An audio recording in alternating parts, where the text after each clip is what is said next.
ఈయన పేరేమో ఉండే కదన్నా డీజేటీలో అంటారు కదా. లే డీజేటీలు కాదు, ట్విట్టర్ టీలు ఉండే. ఆయన జనాల మధ్యలో తక్కువ, ట్విట్టర్లో ఎక్కువ ఉంటుండే కాబట్టి ట్విట్టర్ టీలు అంటుండే.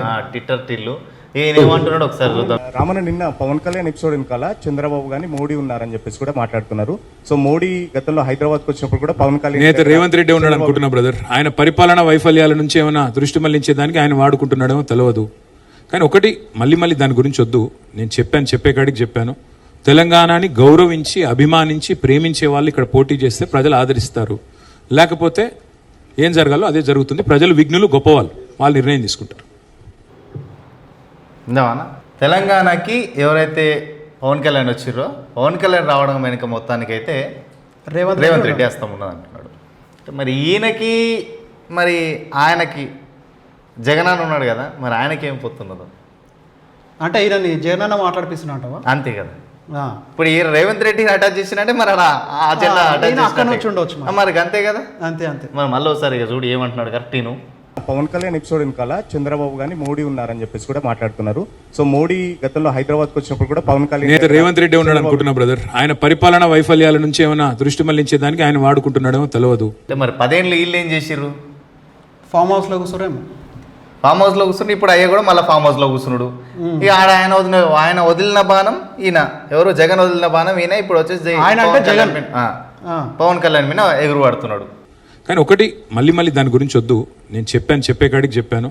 తెలంగాణని గౌరవించి అభిమానించి ప్రేమించే వాళ్ళు ఇక్కడ పోటీ చేస్తే ప్రజలు ఆదరిస్తారు. లేకపోతే ఏం జరగాలో అదే జరుగుతుంది. ప్రజలు విఘ్నులు, గొప్పవాళ్ళు, వాళ్ళు నిర్ణయం తీసుకుంటారు. మాట్లాడేది మాట్లాడతాడు, అన్నీ అయిపోతాయి. ఊకే విఘ్నత లేని మాటలు మాట్లాడతాడు అంతే. అంటే ఇప్పుడు మొన్నటికి మొన్న కూడా 28 ఫ్లోర్లు 28 అంతస్తులు ఉంది. ఆ అంతస్తుల్లో ఎవరు రేవంత్ రెడ్డి చుట్టాల హాస్పిటల్ మెడికవర్ ఉన్నది. ఆ హాస్పిటల్లో 28 అంతస్తుల బిల్డింగ్లో పోయి ఆడ పోయి దాచిపెట్టారు బండి సంజయ్ కుమార్ అని చెప్పేసి మొన్న మాట్లాడు. అంటే గాలి మాటలు తప్ప, ఉత్త గాలి మాటలు తప్ప వాస్తవానికి అది అవాస్తవం ఏంటి, వాస్తవాలు ఏంటి అనేది ఒకసారి అర్థం చేసుకుని తెలివితో మాట్లాడితే బాగుంటుందని చెప్పి ఈ ట్విట్టర్ టీల్లోకి చెప్పగలుచుకున్నాను నేనైతే. అంటే మరి ఎందుకు రాజకీయ ప్రమేయాల కోసం, ఏదైతే ప్రయోజనాల కోసం రేవంత్ రెడ్డికి సపోర్టుగా ఉంటుంది, ఆయనే పిలిపించుకున్నాడు అనే మాటలు మాట్లాడుతున్నాడు. అయితే మళ్ళీ పవన్ కళ్యాణ్ పేరు తీయొద్దు అంటున్నా అంటే మన భయం ఏమన్నా స్టార్ట్ అయిందేమో. అంటే గట్టే ఉన్నది ఇప్పుడు పవన్ కళ్యాణ్ ఇప్పుడు దీని గురించి మళ్ళీ మాట్లాడొద్దు అని చెప్పేసి మాట అంటున్నాడు. అంటే పవన్ కళ్యాణ్ వస్తే మరి ఈయనకేం బుగులు కొడుతున్నది అర్థమవుతలేదు. మళ్ళీ రాని రోజు అని పాట గుర్తుకొస్తున్నట్టు ఉన్నది కేటీఆర్ గారు. ఇక అంటే ఆ భయం అట్లా వచ్చేస్తున్నట్టున్నది ఆయన. ఈడేమంటారు చూడు ఒకసారి, ఈడే చూడండి. లేకపోతే ఏం జరగాలో అదే జరుగుతుంది. ప్రజలు విఘ్నులు, గొప్పవాళ్ళు, ప్రజలు విఘ్నులు, గొప్పవాళ్ళు, అది అందరికీ తెలుసు. తెలంగాణ ప్రజలు అనేది ఎంత విఘ్నులు, ఎంత గొప్పవాళ్ళు అనేది తెలుసు. తెలిసినందుకే మిమ్మల్ని 10 ఏళ్ళు పాలన చేసి కూర్చోబెట్టారు, గద్దె మీద కూర్చోబెట్టి ఫామ్ హౌస్లో మీ అయ్యని ఇప్పుడు కూర్చోబెట్టారు. మరి ఇప్పుడు కూడా 10 ఏళ్ళు చూసినారు కాబట్టి మీరేం చేయలేరు, మీరేం పీకలేరు కాబట్టి ఆ గడ్డి పొరుస పీకేసినట్లు తీసుకుపోయి ఫామ్ హౌస్లో మీ అయ్యని కూర్చోబెట్టారు. తెలంగాణ భవన్లో ప్రెస్ మీట్లు పెట్టడానికే నిన్ను తీసుకుపోయి కూర్చోబెట్టారు. గా ప్రెస్ మీట్లు పెట్టి ఈ సోది ముచ్చట్లు చెప్పి ఈ గాలి ముచ్చట్లు చెప్పనీకేనే ఈ ట్విట్టర్ టీలు ఉన్నాడు. ఎన్ని రోజులు అధికారంలో ఉన్నప్పుడు ట్విట్టర్ ఉండే, ట్విట్టర్లో వాడు చేస్తుండే అధికారంలో ఉన్నప్పుడు. ఈ అధికారంలోకి వెళ్ళి పోయిరు కదా, ఏముంటుంది, ఏం మాట్లాడానికి రాదా. మరి అయ్యో పోయి ఆడ కూర్చున్నాడు, కొడుకేమో ప్రెస్ మీట్లు పెట్టుకొని ఇక టీఆర్ఎస్ భవన్లో కూర్చుంటాడు. అదే పని. Last word I would like to say on this. Pavan Kalyan గారిది మధ్యన ఓజీ అని సినిమా వచ్చింది. I would like to remind my brother Pavan Kalyan, we have a Telangana OG KCR. ఇక్కడ మా కేసీఆర్ గారు ఉన్నారు, ఆయన చాలు మాకు. He will take care of us, he will take care of the state and our issues. Yes exactly. OG ఎవరు? Pavan Kalyan OG. కానీ ఇక్కడ ఒక మాట మర్చిపోయింది పెద్ద ఆయన. అంటే వీళ్ళ పెద్ద ఆయన గురించి ఒక మాట మాట్లాడిండు. రియల్ ఓజీ వచ్చేసి తెలంగాణలో కేసీఆర్ అంట, కాదు రియల్ ఓసీ క్యాండిడేట్ వచ్చేసి కేసీఆర్. ఓసీ కేసీఆర్ అనబోయి ఓజీ కేసీఆర్ అన్నాడు. ఇక జర మతిమరుపు జర ఎక్కనే ఉంటుంది. ఎందుకంటే ఇక 10 ఏళ్ళు ఎంత కష్టపడ్డారంటే అంత కష్టపడి తెలంగాణలో ప్రజలకు బిల్డింగ్లు కట్టి ఆగమేఘాల మీద ఉంచిరు కదా, అందుకే జర మతిమరుపు అవుతున్నది. ఇక ఏమంటున్నాడు, ఓసీ కేసీఆర్ మర్చిపోయి ఓజీ కేసీఆర్ అనబట్టి. అంటే అన్న ఓసీ అంటే ఓసీ కోటరా? Yes, OC quarter. Exact OC కోటరే. మరి ఓసీ కోటర్ వేసేసినందుకే ఇప్పుడు పోయి ఫామ్ హౌస్లో పడ్డాడు. మరి ఫామ్ హౌస్లో పడి నియంత పాలన వేసినందుకే ఫామ్ హౌస్లో పోయి ఇప్పుడు వాడిని ప్రజలు పీక్ పెట్టేసారు. మరి అంతే కదనే, కోటర్ వేసినందుకు తెలంగాణ ప్రజలు ఆయన ఫామ్ హౌస్లో. మరి 10 ఏళ్ళ పరిపాలన ఏం చేసిండు ఆయన? ఏం చేసిండు? ప్రజలకు ఏం చేసిండు చెప్పు. ఇప్పుడు ఎన్నెన్ని జాబులు అయినాయి, ఎన్నెన్ని జాబులు అని ఇప్పుడు ప్రతి తెలంగాణ ఇంటికో వస్తే ఉద్యోగం అన్నాడు. ఇంటికో ఉద్యోగం అనే దళిత సీఎం చేస్తానే దళిత సీఎం పోయి ఓసీ సీఎం అయ్యే ఓసీ సీఎం అయ్యే కానీ దళిత సీఎం కాకపోయా ఇంకొకటి దళితులకు 3 ఎకరాలు భూమి ఇస్తా అన్నాడు. మరి ఇవన్నీ అంటే ఎన్నెన్నో చెప్పిండ్రు. ఎందుకు చెప్పిండు? అధికారంలో కూర్చొని గద్దెనెక్కి కూర్చొని ప్రజలలో దోచుకొని వాళ్ళు కూడగట్టుకోనికే, అంతే తప్ప ఇక వేరే ఆలోచన లేదు. మేము కొట్లాడి తెలంగాణ తెచ్చినామనేది ఒక ముచ్చట ముందర పెట్టిర్రు అంతే. ప్రజలను మభ్యపెట్టడానికి గదొక్క మాటతోనే ముందుకు వచ్చారు తప్ప ఏమి లేదు ఇక్కడ. మీరు చేసిన తెలంగాణ తీసుకొచ్చిండు, కేసీఆర్ తీసుకొచ్చిండు, కేసీఆర్ మా బాపు అంటారు కానీ కేసీఆర్ ఏడ బాపు ఎవరికి బాపు? వీళ్ళకి తప్ప అందరికి బాపు అని వీళ్ళు అంటారు కానీ బాపు కాదు. కేసీఆర్ నువ్వు ఆపు అనే మాటనే వచ్చేసింది అందరి నోట్లకి వెళ్ళి. అందుకే పీకి పక్కకు పెట్టేసారు. అది గుర్తుంచుకోవాలి కేటీఆర్ గారు. ఒకటే ఇది మాట. ఇక నెక్స్ట్ ఏమంటున్నాడు ఒకసారి. ప్రాంతీయవాదం ఇంకో మాట చాలా విచిత్రమైన మాట అన్నారు నిన్న ఆయన. ఇంకొన్ని రోజులు అయితే జనగణమన పాడరు. మాకు జనగణమన మాకు నేర్పించాల్సింది ఏం లేదు. దేశభక్తి గురించి మాకు పవన్ కళ్యాణ్ గారి దగ్గర పాఠాలు నేర్చుకోవాల్సిన అవసరం లేదు. ఈ నేల ఆనాడు నిజాం సర్కార్కు వ్యతిరేకంగా పోరాటం చేసిన నేల, కమ్యూనిస్టులు కదం దొక్కిన నేల ఇది. కాబట్టి మాకు పోరాటాలు కొత్త కాదు, మాకు యుద్ధాలు కొత్త కాదు, త్యాగాలు కొత్త కాదు. మాకు వాటి గురించి జాతీయ భావన ఉంది. ఇక్కడ దేశాన్ని గౌరవించే సంస్కృతి ఉంది. We contribute to the nation. We are less than 3% of India, but we contribute to 5% of India GDP. So we don't need any kind of moral lectures or moral policing. అంటే క్లియర్గా చెప్పిండు అన్న ఒకటి. అయ్యా కేటీఆర్ గారికి ఓ ధన్యవాదాలు తెలుపుకున్నాలి మనం అయితే.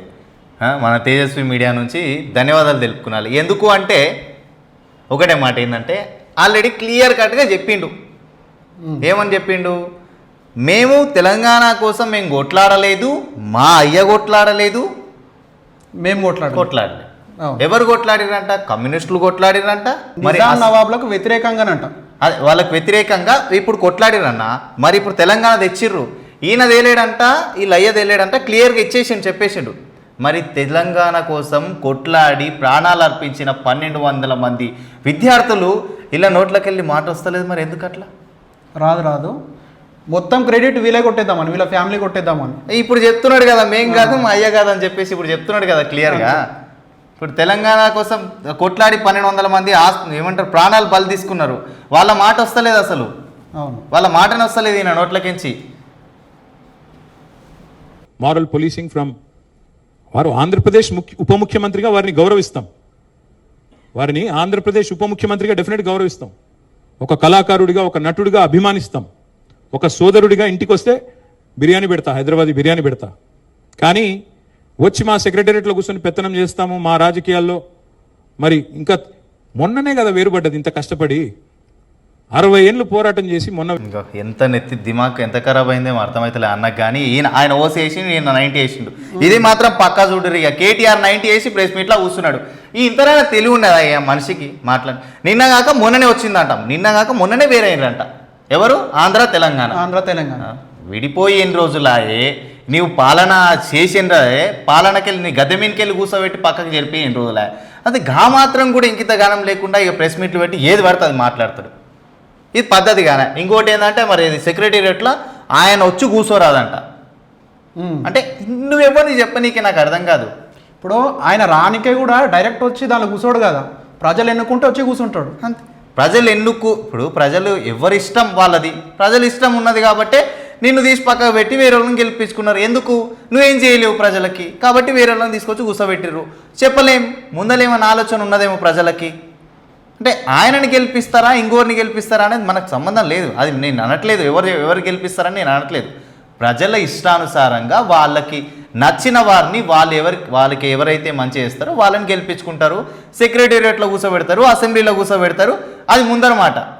కానీ నువ్వెందుకు ఎంత అనవసరమైన మాటలు మాట్లాడుతున్నావు, గాల్లో మాటలు మాట్లాడుతావు అంతగాని. నిజంగా నువ్వు ఓసి వేసి మీ అయ్యారు కూర్చుని నువ్వైతే 90 వేసినావు. ఖచ్చితంగా చెప్తున్నా కేటీఆర్ గారు, ఇదైతే వాస్తవం.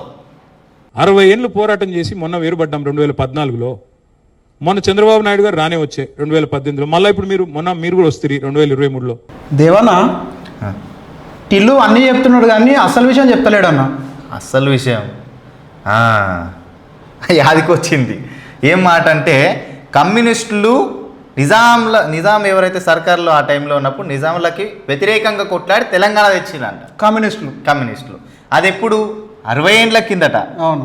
మరి తెలంగాణ వేరైపోయి ఆంధ్ర తెలంగాణ వేరైనప్పుడు ఎవరు కొట్లాడి తెచ్చిర్రు, ఎవరు తీసుకొచ్చిర్రు తెలంగాణ అనేది చెప్తలేడు. అక్కడ అయ్యారు చెప్పాడు, వీళ్ళు తేలేరని వీళ్ళు తేలేరు అని ఒప్పుకున్నారు. అవును. కానీ ఇప్పుడు ఎవరు తెచ్చిర్రు అనేది చెప్తలేడు. అదే అదే ఎందుకు చెప్తలేడు? మరి నేను తెచ్చిన అని పేరు చెప్పుకోనికే. అసలు తెచ్చింది ఎవరు? 1200 మంది బలిదానాలు చేసుకుని, ఆత్మ బలిదానాలు చేసుకుని విద్యార్థులు వాళ్ళు తెలంగాణ తెచ్చి వాళ్ళ పేర్లు ఈయన నోట్లకి వెళ్ళి వస్తలేదు చూడు. అంటే ఇంతమంది పోరాటం చేసి తీసుకొచ్చారు తెలంగాణ, కానీ ఈయన వీళ్ళే తెచ్చిరు అని చెప్పుకున్నాడు. ఇక తెలంగాణ తెచ్చి ఫ్యామిలీ కేసీఆర్, బాగుపడ్డది ఎవరు? వీళ్ళే. అంటే వాళ్ళని ఒక్కరికన్నా సరైన జీవితాన్ని ఇచ్చిండా? ఏముంది, ఏమన్నాడు? ఇంటికో ఉద్యోగం అన్నాడు. మరి దళిత సీఎంని చేస్తా అన్నాడు. దళితులకు 3 ఎకరాలు అన్నాడు. 3 ఎకరాలు అన్నాడు. ఇవన్నీ ఏడికి గివిటి గురించి కొట్లాడయ్యా స్వామి, గివిటి గురించి కొట్లాడు, గివిటి గురించి ఆలోచన చెయ్యి, గివిటి గురించి మాట్లాడు. ఇవి మాట్లాడు, ప్రెస్ మీట్లు పెట్టి ఇక ఎవరి మీద దుమ్మెత్తిపోతున్నా, ఎవరి మీద గాలి మాటలు మాట్లాడుతున్నా, ఎవరి మీద ఎక్కి కూర్చుందినా, అది ఇవే మాటలు.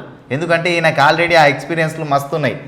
ఫామ్ హౌస్లో ఓడు, ఇంకేమి మొత్తం వాళ్ళతో వీళ్ళతో తిరుగుడు, ఇక అవన్నీ మనకు తెలిసిన వారాలే, జనానికి తెలిసినవి. ఇక దాని గురించి పక్కకు పెడితే ఇక అసలు మాట్లాడితే ఇక ప్రజల గురించి, ఎవరైతే తెలంగాణ ప్రజలు ఉన్నారో ప్రజల గురించి కావచ్చు, తెలంగాణ తెచ్చిన ఎవరైతే 1200 మంది విద్యార్థులు ఉన్నారో వాళ్ళ గురించి కావచ్చు, ఎవరెవరు బలిదానాలు కోరుకున్నారో ఆ టైంలో వాళ్ళ గురించి కానీ ఒక్క మాట మాట్లాడతలేడు.